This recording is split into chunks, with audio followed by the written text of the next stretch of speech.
ಈಗ ಬಹಳಷ್ಟು ಜನ ಸ್ಟೂಡೆಂಟ್ಸ್ಗಳಲ್ಲಿ ಇದೊಂದು ಡೌಟ್ಸ್ ಇದ್ದೇ ಇರುತ್ತೆ. JEE ಎಕ್ಸಾಮ್ ಒಂದು ದಿವಸ ನಡೆಯಲ್ಲ. ಇದು ಕಂಪ್ಯೂಟರ್ ಬೇಸ್ಡ್ ಎಕ್ಸಾಮ್ ಆದ್ರಿಂದ ಒಂದೇ ದಿವಸ ನಡೆಸಲಿಕ್ಕೆ ಆಗೋದೇ ಇಲ್ಲ. ನೀಟ್ ಆದರೆ ಒನ್ ಡೇ ಎಲ್ಲ ಸೆಂಟರ್ಲ್ಲೂ ನಡೆಯುತ್ತೆ. JEE ಮೇನ್ಸ್ ಹಾಗೆ ನಡೆಯಲ್ಲ. ಇದರಲ್ಲಿ ನಂಬರ್ ಆಫ್ ಡೇಸ್ ಇನ್ಕ್ಲೂಡ್ ಆಗುತ್ತೆ. ಆಲ್ಮೋಸ್ಟ್ ಒಂದು 7 ಡೇಸ್ ಎಕ್ಸಾಮ್ ನಡೆಯುತ್ತೆ.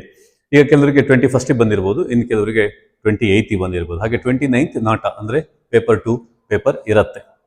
ಈಗ ನಿಮ್ಮಲ್ಲಿ ಒಂದು ಡೌಟ್ ಅಂತ ಹೇಳಿದ್ರೆ 21ಗೆ ಎಕ್ಸಾಮ್ ಬಂದರೆ ಏನು ಅಡ್ವಾಂಟೇಜ್ ಇದೆಯಾ ಅಥವಾ ನರ್ವಸ್ನೆಸ್ ಜಾಸ್ತಿ ಆಗೋ ಚಾನ್ಸಸ್ ಇದೆಯಾ ಅಂತೇಳಿ, ಅಥವಾ 28ಗೆ ಎಕ್ಸಾಮ್ ಬರೋರಿಗೆ ಏನಾದರೂ ಅಡ್ವಾಂಟೇಜ್ ಇದೆಯಾ, ಜಾಸ್ತಿ ದಿವಸ ಸಿಗತ್ತಲ್ಲ ಅಂತೇಳಿ.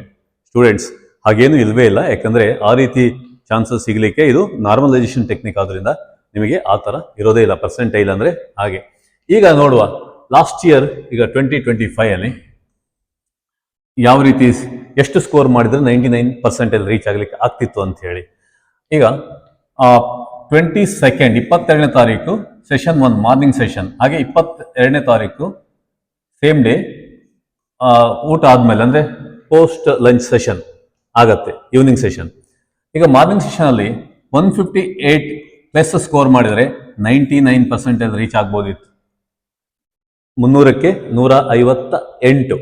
ಹಾಗೆ ಅದೇ ಸ್ಲಾಟಲ್ಲಿ, ಅದೇ ಜಾನ್ವರಿ ಸೆಷನಲ್ಲಿ 24ಗೆ ಮಧ್ಯಾಹ್ನ ಏನು ಸೆಷನ್ ಆಗಿದೆ ಅದರಲ್ಲಿ 200 ಸ್ಕೋರ್ ಮಾಡಿದರೆ ಮಾತ್ರ 99% ರೀಚ್ ಆಗ್ಲಿಕ್ಕೆ ಆಗ್ತಿತ್ತು. ಈಗ ಇಲ್ಲಿ 240, 250 ಇಷ್ಟು ಸ್ಕೋರ್ ಬೇಕಾಗಲ್ಲ. ಸೊ ಇದರಲ್ಲಿ ಇನ್ನೊಂದು ನೋಡಿ, 28ಗೆ ಏನು ಎಕ್ಸಾಮ್ ಆಗಿದೆ ಮಾರ್ನಿಂಗ್ ಸೆಷನ್, ಅದರಲ್ಲಿ 148 ಸ್ಕೋರ್ ಮಾಡಿದ್ರೆ 99 ಆಗ್ತಿತ್ತು. ಆದರೆ 23rd ಈವ್ನಿಂಗ್ ಸೆಷನ್ ಏನಾಗಿದೆ ಅದರಲ್ಲಿ 188 ಅಂದರೆ 170 ಸ್ಕೋರ್ ಮಾಡಿದ್ರೆ ಆಗ್ತಿರ್ಲಿಲ್ಲ, 188+ ಸ್ಕೋರ್ ಮಾಡಿದ್ರೆ 99% ಆಗ್ತಿತ್ತು. ಹಾಗಾಗಿ ಸ್ಟೂಡೆಂಟ್ಸ್ ಇದು ಪೇಪರ್ ಯಾವ ಲೆವೆಲ್ ಇದೆ ಅನ್ನೋದ್ರ ಮೇಲೆ ಡಿಪೆಂಡ್ ಆಗಿರುತ್ತೆ. ನಿಮಗೆ ಯಾವ್ದಾದ್ರು ಒಂದು ಚಾಲೆಂಜಿಂಗ್ ಪೇಪರ್ ಬಂದಿದ್ರೆ ನಿಮ್ಮ ಸೆಷನಲ್ಲಿ ನೀವು ಅದ್ರ ಬಗ್ಗೆ ವರಿ ಮಾಡ್ಕೊಳ್ಳೋ ಅವಶ್ಯಕತೆ ಇಲ್ಲ. ಆಗ ಪರ್ಸೆಂಟೈಲ್ ಯೂಶುವಲಿ ಲೋ ಮಾರ್ಕ್ಸಿಗೆ ಹೈ ಪರ್ಸೆಂಟೈಲ್ ಇರುತ್ತೆ. ಹಾಗೆ ಯಾರಾದರೂ 98.5 ಟಾರ್ಗೆಟ್ ಮಾಡಿದರೆ, ಸೊ 22nd ಏನಾಯ್ತು ಲಾಸ್ಟ್ ಇಯರ್ ಅದರಲ್ಲಿ 143 ಸ್ಕೋರ್ ಮಾಡಿದರೆ 98.5 ಪರ್ಸೆಂಟೈಲ್ ಇತ್ತು. ಹಾಗೆ ಇದರಲ್ಲಿ ಹೈಯೆಸ್ಟ್ 186 ಇದೆ. ಅಂದರೆ 24th ಸೆಕೆಂಡ್ ಸೆಷನ್ ಏನಾಗಿದೆ ಅದರಲ್ಲಿ 186 ಸ್ಕೋರ್ ಮಾಡಬೇಕಾಗಿತ್ತು. ಆದರೆ 28th ಏನು ಎಕ್ಸಾಮ್ ಆಗಿದೆ ಅದರಲ್ಲಿ 136 ಸ್ಕೋರ್ ಮಾಡಿದರೆ ಸಾಕಿತ್ತು, 98.5 ಸ್ಕೋರ್ ಮಾಡೋದಿತ್ತು. ಅಂದರೆ ಆ ಪೇಪರು ಇವೆಲ್ಲದಕ್ಕಿಂತಲೂ ಕೂಡ ಚಾಲೆಂಜಿಂಗ್ ಆಗಿತ್ತು ಅಂತಲೇ ಅರ್ಥ. ಈ ನಾರ್ಮಲೈಸೇಷನ್ ಟೆಕ್ನಿಕಲ್ಲಿ ಪೇಪರ್ ಚಾಲೆಂಜಿಂಗ್ ಆಗಿದ್ದಷ್ಟು ಸ್ಕೋರ್ ಕಡಿಮೆ ಇರುತ್ತೆ. ಒಂದು ವೇಳೆ ಪೇಪರ್ ಮಾಡರೇಟ್ ಇದ್ದರೆ ಹೈ ಸ್ಕೋರ್ ಮಾಡಬೇಕಾಗತ್ತೆ. ಹಾಗೆ ತುಂಬ ಜನ ಸ್ಟೂಡೆಂಟ್ಸಿಗೆ 96, 95 ಮೇಲೆ ತುಂಬ ಕಣ್ಣಿಟ್ಟಿರ್ತಾರೆ. ಅಂಥವ್ರು ನೋಡಿ, ಸುಮಾರು ಪೇಪರ್ ತುಂಬ ಚಾಲೆಂಜಿಂಗ್ ಆಗಿದೆ, 110 ಮಾರ್ಕ್ಸ್ಗೆ ಇಲ್ಲಿ ಬಂದಿದೆ. ಹಾಗೆ 105 ಮಾರ್ಕ್ಸ್ಗೆ ಇಲ್ಲಿ 96% ಬಂದ್ಬಿಟ್ಟಿದೆ. ಇಲ್ಲಿ 100 ಮಾರ್ಕ್ಸ್ಗೆ 95.5% ಬಂದಿದೆ. ಹಾಗಾಗಿ ನೀವು ಹೋಪ್ಸ್ ಕಳ್ಕೊಳ್ಳೋ ಹಾಗೆಲ್ಲ ಇಲ್ಲಿ ರಿವಿಷನ್ ಮಾಡ್ತಾ ಇರಿ, ಗ್ರ್ಯಾಂಡ್ ಟೆಸ್ಟ್ ತಗೊಳ್ತಾ ಇರಿ, ಆದಷ್ಟು ಹೈ ಸ್ಕೋರ್ ಮಾಡಲಿಕ್ಕೆ ಪ್ರಯತ್ನ ಪಡ್ತಾ ಇರಬೇಕಾಗತ್ತೆ. ಹಾಗೆ 90% ಇದು ಜಾನ್ವರಿ ಆದಂಥ ಸ್ಲಾಟು, ಏಪ್ರಿಲ್ ಒಂದು ಸ್ಲಾಟ್ ಆಗುತ್ತೆ. ಇದರಲ್ಲಿ 90% ನೋಡಿ ಎಷ್ಟು ಕಡಿಮೆ ಮಾರ್ಕ್ಸ್, 74 ಮಾರ್ಕ್ಸ್ಗೆ ಬಂದಿದೆ. ಹಾಗೆ ಇಲ್ಲಿ ತುಂಬ ಚಾಲೆಂಜಿಂಗ್ ಆಗಿದ್ರೆ ಇಲ್ಲಿ 112 ಮಾರ್ಕ್ಸ್ಗೆ 90% ಬಂದಿದೆ. ಹಾಗಾಗಿ ಈ ಚಾರ್ಟನ್ನು ಇನ್ನೊಮ್ಮೆ ನೀವು ನೋಡ್ಕೊಳ್ಳಿ, ಡೀಟೇಲ್ ಆಗಿದೆ. ಹಾಗಾಗಿ ನಿಮ್ಗೆ ಯಾವ ಪರ್ಸೆಂಟೇಜ್ ಸ್ಕೋರ್ ಮಾಡೋದು ಅನ್ನೋದು ಯಾವ ಮಾರ್ಕ್ಸ್ಗೆ ನಿಮಗೆ ಗೊತ್ತಾಗ್ತದೆ.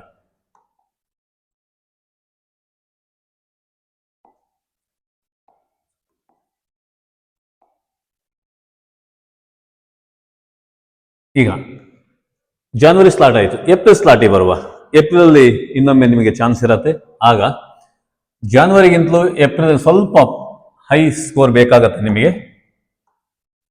99% ಯಾರು ಟ್ರೈ ಮಾಡ್ತಾ ಇದ್ದೀರಿ, ಅಲ್ಲಿ 145 ಕೂಡ ಆಗಿತ್ತು, ಬಟ್ ಇಲ್ಲಿ ಆಗ್ತಾ ಇಲ್ಲ. ಇಲ್ಲಿ 173 ಫಸ್ಟ್ ಡೇ ಆಗಿದೆ. ಹಾಗೆ second day, third day, fourth day ಹೀಗೆ ಹೋಗ್ತಾ ಹೋದಾಗೆ ಸ್ವಲ್ಪ ಚಾಲೆಂಜ್ ಆಗ್ತಾ ಹೋಗುತ್ತೆ. ಆದರೆ ಇಲ್ಲಿ ಥರ್ಡ್ ಡೇಗೆ ನೋಡಿ, ಸೆಕೆಂಡ್ ಸೆಷನಲ್ಲಿ ನಿಮಗೆ 201 ಸ್ಕೋರ್ ಮಾಡಬೇಕಾಗಿತ್ತು, ಅಂದರೆ 201 ಸ್ವಲ್ಪ ಚಾಲೆಂಜ್ ಆಗಿದೆ. ಇಲ್ಲಿ ಫಸ್ಟ್ ಸ್ಲಾಟ್ ಅಂದರೆ ಫಸ್ಟ್ ಡೇ ಮಾರ್ನಿಂಗ್ ಸೆಷನ್ 173 ಇದ್ದರೆ ಈವ್ನಿಂಗ್ ಸೆಷನಲ್ಲಿ 203 ಸ್ಕೋರ್ ಬೇಕಾಗಿತ್ತು. ಅಂದರೆ ಪೇಪರ್ ಹೇಗೆ ಇದೆ ಅನ್ನೋದ್ರ ಮೇಲೆ ಡಿಪೆಂಡ್ ಆಗಿರುತ್ತೆ. ಹಾಗೆ 98.5 ಇದರಲ್ಲಿ ಫಸ್ಟ್ ಡೇ ಮಾರ್ನಿಂಗ್ ಸ್ಲಾಟಲ್ಲಿ 159 ಸ್ಕೋರ್ ಮಾಡಿದರೆ 98.5 ಮಾಡ್ಬೋದಿತ್ತು. ಅದೇ ಈವ್ನಿಂಗ್ ಸೆಷನಲ್ಲಿ 190+ ಬೇಕಾಗಿತ್ತು. ಹಾಗೆ ಇಲ್ಲಿ ಲಾಸ್ಟ್ ಡೇ ಮಾರ್ನಿಂಗ್ ಸೆಷನಲ್ಲಿ 173 ಇದ್ರೆ ಈವ್ನಿಂಗ್ ಸೆಷನಲ್ಲಿ 172, ಆಲ್ಮೋಸ್ಟ್ ಈಕ್ವಲ್ ಇದೆ. ಪೇಪರ್ ಆಲ್ಮೋಸ್ಟ್ ಲೆವೆಲ್ ಸೇಮ್ ಇದೆ ಅಲ್ಲಿ.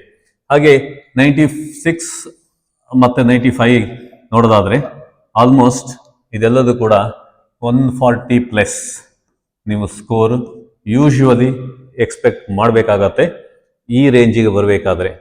ಸೊ ನಿಮ್ಮ ಕ್ಲಾಸ್ ಟೆಸ್ಟಲ್ಲಿ ಈಗಾಗಲೇ ಕೆಲವು ಸ್ಟೂಡೆಂಟ್ಸ್ 100+ ಎಲ್ಲ ಸ್ಕೋರ್ ಮಾಡ್ತಾ ಇರ್ಬೋದು. ಫೈನಲ್ ಎಕ್ಸಾಮ್ ಬರೋ ಅಷ್ಟೊತ್ತಿಗೆ ನಿಮ್ಮದು 100% ಇಂಪ್ರೂವ್ ಆಗುತ್ತೆ. ಹಾಗಿದ್ರೆ ಈ ಸ್ಲಾಟಿಗೆ ಸಾಮಾನ್ಯವಾಗಿ ಸಾಕಷ್ಟು ವಿದ್ಯಾರ್ಥಿಗಳು ಬರ್ಬೋದು. ನಿಮಗೆ ಏಪ್ರಿಲ್ ಇನ್ನೊಂದು ಚಾನ್ಸ್ ಇದೆ, ಅದರಲ್ಲಿ ಇಂಪ್ರೂವ್ಮೆಂಟ್ ಮಾಡ್ಕೊಳ್ಳೋಕೆ ಎಲ್ಲ ಚಾನ್ಸಸ್ ಇರುತ್ತೆ. ಇದು ಲಾಸ್ಟ್ ಇಯರ್ ಅಂದರೆ 2025 ಏಪ್ರಿಲ್ ಸೆಷನ್ ನಾನು ಹೇಳ್ತಾ ಇರೋದು. ಯಾರಾದರೂ 90 to 93% ಮಾಡಬೇಕು ಅಂದರೆ ಎಷ್ಟು ಸ್ಕೋರ್ ಬೇಕಾಗತ್ತೆ ಅನ್ನೋದನ್ನ ಅಂದಾಜು ಇಟ್ಕೊಂಡ್ರೆ 105 ಸ್ಕೋರಿಗೆ ಬಂದಿದೆ, ಇಲ್ಲಿ 100 ಸ್ಕೋರಿಗೆ ಬಂದಿದೆ, 100 ಮಾರ್ಕ್ಸ್ಗೆ, ಇಲ್ಲಿ 111. ಸೊ ಆಲ್ಮೋಸ್ಟ್ ಇದು ಕೂಡ 120+ ಅನ್ನ ಈ ವರ್ಷ ಅಕಸ್ಮಾತ್ ಏನಾದ್ರು ಸ್ವಲ್ಪ ಜಾಸ್ತಿ ಸ್ಕೋರ್ ಎಕ್ಸ್ಪೆಕ್ಟ್ ಮಾಡೋದಾದ್ರು 120+ ಇದ್ರೆ ಎಷ್ಟು ಮಾಡ್ಬೋದು. ಇದು ಆಲ್ಮೋಸ್ಟ್ ಸೀರಿಯಸ್ ಆಗಿ ತಗೊಂಡು ಎಲ್ಲ ಸ್ಟೂಡೆಂಟ್ಸ್ಗೂ ಇದು ಸಾಧ್ಯ ಇದೆ. ಈಗ ನೆಕ್ಸ್ಟ್ ನೋಡುವ.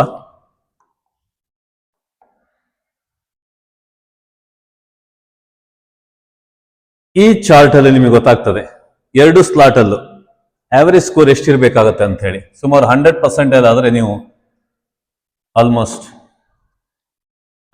170+ ಆವರೇಜ್ ಸ್ಕೋರ್ ಅನ್ನು ಎಕ್ಸ್ಪೆಕ್ಟ್ ಮಾಡ್ತಾರೆ.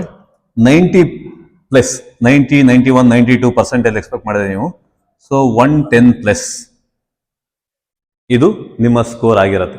ಇಲ್ಲಿ ಕ್ಯಾಟಗರಿ ವೈಸ್ ಇಲ್ಲಿ ನೋಡಬೇಡಿ, ಯಾಕೆಂದ್ರೆ ಅದು 2 ಸ್ಲಾಟ್ ಮುಗಿದ ಮೇಲೆ ನಿಮಗೆ ಅಲ್ಟಿಮೇಟ್ ಆಗಿ ಬೆಟರ್ ಆಫ್ ದಿ 2 ನಿಮಗೆ ರಿಸಲ್ಟ್ ಬರುತ್ತೆ. ಆಗ ಕ್ಯಾಟಗರಿ ಅಪ್ಲೈ ಆಗೋದು ಅದೆಲ್ಲ ಮತ್ತೆ, ಯಾಕಂದ್ರೆ JEE ಅಡ್ವಾನ್ಸ್ ಕ್ವಾಲಿಫೈ ಆದ್ರೆ ಅಡ್ವಾನ್ಸ್ ಪ್ರಿಪೇರ್ ಮಾಡ್ಲಿಕ್ಕಾಗತ್ತೆ. JEE ಫಸ್ಟ್ ಸ್ಲಾಟ್ ತುಂಬಾ ಚೆನ್ನಾಗಾದ್ರೆ. ಹಾಗಾಗಿ ಇದನ್ನು ಮೈಂಡಲ್ಲಿ ಇಟ್ಕೊಂಡೆ ನೀವು ವರ್ಕ್ ಮಾಡ್ಬೇಕಾಗತ್ತೆ. ಇದು ಮೈಂಡಲ್ಲಿ ಇಲ್ಲ ಅಂತ ಹೇಳಿದ್ರೆ ನಿಮ್ಮ ವರ್ಕ್ ಮಾಡೋ ವೇ ಬೇರೆ ರೀತಿ ಆಗತ್ತೆ. ಅಯ್ಯೋ JEE ಅಂದ್ರೆ ಎಷ್ಟು ಸ್ಕೋರ್ ಮಾಡ್ಬೇಕೇನೋ ಅನ್ನೋದೊಂದು ಮೈಂಡಲ್ಲಿ ಇರುತ್ತೆ. ಈಗ 95 to 98% ನೀವು 130 to 170 ಮಾರ್ಕ್ಸ್ ಅಂತ ಆಯ್ತು. ಇದನ್ನ ಮತ್ತೊಮ್ಮೆ ನೋಡ್ಕೊಳ್ಳಿ ನೀವು. 130 to 170 ಮಾರ್ಕ್ಸ್ 300ಗೆ ಇದು ಬೋರ್ಡ್ ಎಕ್ಸಾಮ್ ಹಾಗೆ ಅಲ್ವೇ ಅಲ್ಲ. ಸೊ ಆದ್ರೂ ಇದನ್ನ ರೆಗ್ಯುಲರ್ ಆಗಿ ವರ್ಕ್ ಮಾಡೋ ಎಲ್ಲ ಸ್ಟೂಡೆಂಟ್ಸ್ ಕೂಡ ಮಾಡ್ಬೋದು. ಹಾಗೆ 90 to 94 ಏನಿದೆ ಇದು 100 to ಅಂದ್ರೆ 100ರಿಂದ 130 ಮಾರ್ಕ್ಸ್ ಬಂದ್ರೆ ನಿಮಗೆ ಇದನ್ನ ರೀಚ್ ಆಗ್ಲಿಕ್ಕೆ ಆಗ್ತದೆ. ಈ ವರ್ಷನೂ ಕೂಡ ಹಾಗೆ ಇರ್ತದೆ. ಹಾಗಾಗಿ ಇದು ಬಹಳ ಕ್ರೂಷಿಯಲ್ ಇನ್ಪುಟ್. ಇದ್ರ ಜೊತೆಗೆ ನೀವು ಗಮನದಲ್ಲಿ ಇಡಬೇಕಾಗಿದ್ದು, ಈಗ ಫಿಸಿಕ್ಸು, ಕೆಮಿಸ್ಟ್ರಿ, ಮ್ಯಾಥ್ಸ್ 3 ಸಬ್ಜೆಕ್ಟ್ ಇರುತ್ತೆ. ಇದರಲ್ಲಿ ಯಾವ್ದಾದ್ರು ಒಂದು ಪೇಪರ್ ತುಂಬಾ ಚಾಲೆಂಜಿಂಗ್ ಆಗಿರುತ್ತೆ. ಸೊ ಲಾಸ್ಟ್ ಇಯರ್ ಟ್ರೆಂಡ್ ನೋಡೋದಾದ್ರೆ ಮ್ಯಾಥ್ಸ್ ತುಂಬಾ ಚಾಲೆಂಜಿಂಗ್ ಆಗಿತ್ತು ಮ್ಯಾಥ್ಸ್. ಈಗ ಫಿಸಿಕ್ಸ್ ಅಲ್ಲಿ ಸುಮಾರು ನೀವು ಇದು ಈಸಿ ಟು ಮಾಡರೇಟ್ ಪೇಪರ್ ಇತ್ತು. 20 ಕ್ವೆಶನ್ ಅನ್ನ ಸೀರಿಯಸ್ ಆಗಿ ವರ್ಕ್ ಮಾಡೋ ಎಲ್ಲಾ ಸ್ಟೂಡೆಂಟು ಮಾಡ್ಬೋದಿತ್ತು. ಕೆಮಿಸ್ಟ್ರಿಯಲ್ಲಿ ಕೂಡ 20 ಕ್ವೆಶನ್ ಅನ್ನ ಬಹಳ ಸೀರಿಯಸ್ ಆಗಿ ತಗೊಂಡು ಎಲ್ಲಾ ಸ್ಟೂಡೆಂಟ್ಸು ಮಾಡ್ಬೋದಿತ್ತು. ಮ್ಯಾಥ್ಸ್ ಅಲ್ಲಿ ಲಾಸ್ಟ್ ಇಯರ್ ನಿಮಗೆ 13 ಕ್ವೆಶನ್ಸ್ಗಳನ್ನು ಸಾಮಾನ್ಯವಾಗಿ ಎಲ್ಲ ಸ್ಟೂಡೆಂಟ್ಸು ಮಾಡ್ಬೋದು ಅಂತಿತ್ತು. ಆದರೆ 10 ಕ್ವೆಶನ್ಸ್ಗಳನ್ನ ಯೂಶುವಲಿ ಮಕ್ಕಳು ಮಾಡ್ಬೋದಿತ್ತು. ಸೊ ಇನ್ನು ಉಳಿದ ಕ್ವೆಶನ್ಗಳು ಬಹಳ ಚಾಲೆಂಜಿಂಗ್ ಆಗಿತ್ತು, ಎಲ್ಲರೂ ಮಾಡ್ಲಿಕ್ಕೆ ಆಗ್ತಿರ್ಲಿಲ್ಲ. ಈಗ ಇದರಲ್ಲಿ ಯಾವ್ದಾದ್ರು ಸ್ಟೂಡೆಂಟ್ ಇದರಲ್ಲಿ 22 ಕ್ವೆಶನ್ಸ್ಗಳನ್ನ ಫಿಸಿಕ್ಸ್ ಅಲ್ಲಿ ಸರಿ ಮಾಡಿ ನೆಗೆಟಿವ್ ಯಾವುದೂ ಇಲ್ಲ ಅಂತ ಹೇಳಿದರೆ, ಹಾಗೆ ಕೆಮಿಸ್ಟ್ರಿಯಲ್ಲಿ 23 ಕ್ವೆಶನ್ ಸರಿ ಮಾಡಿ ನೆಗೆಟಿವ್ ಯಾವುದು ಇಲ್ಲ ಅಂತ ಹೇಳಿದರೆ, ಮ್ಯಾಥ್ಸ್ ಅಲ್ಲಿ ನೋಡಿ ಇದು ಇಷ್ಟೇ ಸಾಕು, ಈ 10 ಕ್ವೆಶನ್ಸ್ಗಳನ್ನ ಸರಿ ಮಾಡಿ ನೆಗೆಟಿವ್ ಯಾವುದು ಇಲ್ಲ ಅಂತ ಹೇಳಿದರೆ ಈಗ ನಿಮಗೆ 99.9 ಸಮಥಿಂಗ್ ರೀಚ್ ಆಗತ್ತೆ ನಿಮ್ದು. ಈ 9 ಸಮಥಿಂಗ್ ಬಹಳ ಇಂಟ್ರೆಸ್ಟಿಂಗ್ ಇದು, ಯಾಕಂದ್ರೆ ನೀವು ಎಷ್ಟು ನೆಗೆಟಿವ್ ಮಾಡ್ತೀರಿ ಅದ್ರ ಮೇಲೆ ಇದು ಡೌನ್ ಆಗ್ತಾ ಬರುತ್ತೆ ಇದು. ಹಾಗಾಗಿ ಬಹಳ ಕೇರ್ಫುಲ್ ಆಗಿರ್ಬೇಕು ಇಲ್ಲಿ. ಯಾಕೆ ಕ್ವಶನ್ ಟಫ್ ಇದ್ರೆ ಬಿಟ್ಬಿಡಿ ಅಂತ ಹೇಳ್ತೀವಿ ಅಂದ್ರೆ, ಇದು ನಿಮ್ಮ ಪರ್ಸೆಂಟೈಲ್ ಮೇಲೆ ತುಂಬಾ ಇಂಪ್ಯಾಕ್ಟ್ ಮಾಡತ್ತೆ. ಹಾಗಾಗಿ ಇಲ್ಲಿ ಬಹಳ ಕೇರ್ಫುಲ್ ಆಗಿರ್ಬೇಕು. ಸೊ ಯಾವುದು ಚಾಲೆಂಜಿಂಗ್ ಆಗಿರುತ್ತೆ, ಇದು ನಾನು ಮ್ಯಾಥ್ಸ್ ಹೇಳಿದ್ದು ಲಾಸ್ಟ್ ಇಯರ್ದು. ಈ ವರ್ಷ ಇದು ಮ್ಯಾಥ್ಸೇ ಚಾಲೆಂಜಿಂಗ್ ಆಗಿರ್ಬೇಕಂತ ಇಲ್ಲ. ಯಾವ ಪೇಪರ್ ಇದು ಕೆಮಿಸ್ಟ್ರಿ ಇರ್ಬೋದು ಈ ಸಲ, ಅಥವಾ ಫಿಸಿಕ್ಸ್ ಇರ್ಬೋದು, ಯಾವ ಪೇಪರ್ ಬೇಕಾದ್ರೂ ಇರ್ಬೋದು. ಯಾವುದು ಚಾಲೆಂಜಿಂಗ್ ಆಗಿರುತ್ತೆ ಅದರಲ್ಲಿ ಇದು ಈಕ್ವೇಶನ್ ರನ್ ಆಗತ್ತೆ. ಸೊ ಇದನ್ನ ಡೆಲಿಬರೇಟ್ ಆಗಿ ಪೇಪರ್ ಸೆಟ್ ಮಾಡುವಂಥದ್ದು ಇದು ನಿಮ್ಮ ಮೈಂಡಲ್ಲಿ ಇರಬೇಕು. ಎಕ್ಸಾಮ್ ಅಲ್ಲಿ ಹೋದ ತಕ್ಷಣ ನಿಮಗೊಂದು